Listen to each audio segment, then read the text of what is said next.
ত্রয়োদশ জাতীয় সংসদ নির্বাচনে ৩০০ আসনে মোট ২,৫৮২টি মনোনয়নপত্র জমা পড়েছে। এর আগে শেষ দিন মনোনয়নপত্র জমা দিয়েছেন বেশিরভাগ দলের মনোনীত এবং সম্ভাব্য স্বতন্ত্র প্রার্থীরা। এর বাছাই কার্যক্রম চলবে ৩০শে ডিসেম্বর থেকে ৪ জানুয়ারি পর্যন্ত। সহকর্মীদের তথ্য ও ছবিতে প্রতিবেদন। সোমবার শেষ দিন মনোনয়নপত্র জমা দিতে আসা সম্ভাব্য প্রার্থী ও তাদের সমর্থকদের মধ্যে ব্যাপক উৎসাহ উদ্দীপনা দেখা গেছে। মনোনয়নপত্র জমা দিয়েছেন সিলেট ২ আসনের বিএনপি মনোনীত প্রার্থী তাহসিনা রুজদি লুনা। নারায়ণগঞ্জ ১ রূপগঞ্জ আসনে বিএনপির মনোনীত প্রার্থী মুস্তাফিজুর রহমান ভূঁইয়া দীপু মনোনয়নপত্র জমা দেন। শেষ দিনে ময়মনসিংহ বিএনপির মনোনীত প্রার্থী আখতারুজ্জামান বাচ্চু, আবু ওয়াহাব আকন ও জাকির হোসেন বাবলু মনোনয়নপত্র জমা দিয়েছেন। আমরা শিক্ষা, স্বাস্থ্য, রাস্তাঘাট এবং যুব সমাজের কর্মসংস্থানের ব্যবস্থা আমরা দায়িত্ব পেলে অবশ্যই সেগুলোর দিকে নজর দিয়েই আমরা এটা করতে চেষ্টা করব ইনশাআল্লাহ। আমার প্রথম কাজ হবে এলাকার উন্নয়নে কাজ করা, এলাকায় অবহেলিত জনপদকে সামনের দিকে এগিয়ে নেওয়া। মুক্তাগাছা রাস্তাঘাটের যে অবনতি এবং শিক্ষা ব্যবস্থার যে অবনতি সেটার গুরুত্ব দিব আমি সর্বোচ্চ। নরসিংদী ২ আসনে মনোনয়নপত্র জমা দিয়েছেন বিএনপির মনোনীত প্রার্থী বিএনপির স্থায়ী কমিটির সদস্য ডক্টর আব্দুল মঈন খান।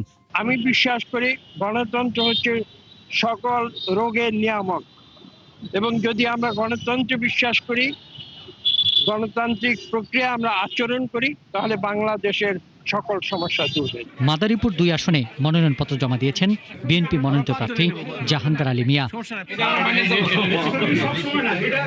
মানিকগঞ্জ ৩, মানিকগঞ্জ ১ আসনে বিএনপি মনোনীত প্রার্থীরা মনোনয়নপত্র জমা দিয়েছেন। মৌলভীবাজার ৩ আসনে বিএনপির প্রয়াত সাবেক অর্থমন্ত্রী এম সাইফুর রহমানের ছেলে ও সাবেক এমপি এম নাসির রহমান মনোনয়নপত্র জমা দেন। নোয়াখালীর ৬টি সংসদীয় আসনে বিএনপি, জামায়াত সহ বিভিন্ন দলের মনোনীত প্রার্থীরা মনোনয়নপত্র জমা দেন। মানুষ যদি উন্মুখ হয়ে আছে তার ভোটটা প্রয়োগ করার জন্য, আর বিশেষ করে নতুন প্রজন্ম এবং তার ৩০-৩৫ বছর বয়স হয়ে গেছে, সে কিন্তু ভোট দিতে পারেনি অনেকে। আমরা আশা করি সেই নির্বাচন করতে এই সরকার সক্ষম হবে, আর যদি তার ব্যর্থ ঘটে তাহলে মনে করতে হবে আমাদের জাতির দুর্ভাগ্য। লালমনিরহাট ৩ আসনে মনোনয়নপত্র দাখিল করেছেন বিএনপির মনোনীত প্রার্থী অধ্যক্ষ আসাদুল হাবিব দুলু। সীমান্তবর্তী জেলা, দীর্ঘদিন উন্নয়ন বঞ্চিত হয়েছে এলাকার মানুষের অনেক আকাঙ্ক্ষা রয়েছে, সেই আকাঙ্ক্ষাগুলো বাস্তবায়ন করার চেষ্টা করব, যাতে করে লালমনিরহাট একটি সমৃদ্ধ অঞ্চল হিসেবে গড়ে তুলতে পারি। রংপুরে মনোনয়নপত্র জমা দিয়েছে বিএনপি, জামায়াত ও এনসিপির প্রার্থীরা। তবে অনাস্থা দেখিয়ে জাতীয় পার্টির চেয়ারম্যান জিএম কাদেরের মনোনয়নপত্র জমা জেলা রিটার্নিং কর্মকর্তার কাছে না দিয়ে আঞ্চলিক নির্বাচন কর্মকর্তার কার্যালয়ে দেওয়া হয়েছে। বরিশালে মনোনয়নপত্র জমা দিয়েছে বিএনপি, জামায়াত ও গণতান্ত্রিক যুক্তফ্রন্টের মনোনীত প্রার্থীরা।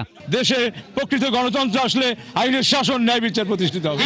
আমরা সবাই একমত হয়ে নির্বাচনে অংশগ্রহণ করবো ইনশাআল্লাহ। যে একটা গণতান্ত্রিক বাংলাদেশের স্বপ্ন, সেটা পূরণ করতে হলে অবশ্যই বামপন্থীদেরকে নির্বাচন করতে হবে। এছাড়াও শেষ দিনে কিশোরগঞ্জ, কুমিল্লা, ব্রাহ্মণবাড়িয়া, খাগড়াছড়ি, চাঁপাইনবাবগঞ্জ, জামালপুর, রংপুর ও মেহেরপুরে বিভিন্ন দল ও স্বতন্ত্র সম্ভাব্য প্রার্থীরা মনোনয়নপত্র জমা দিয়েছেন।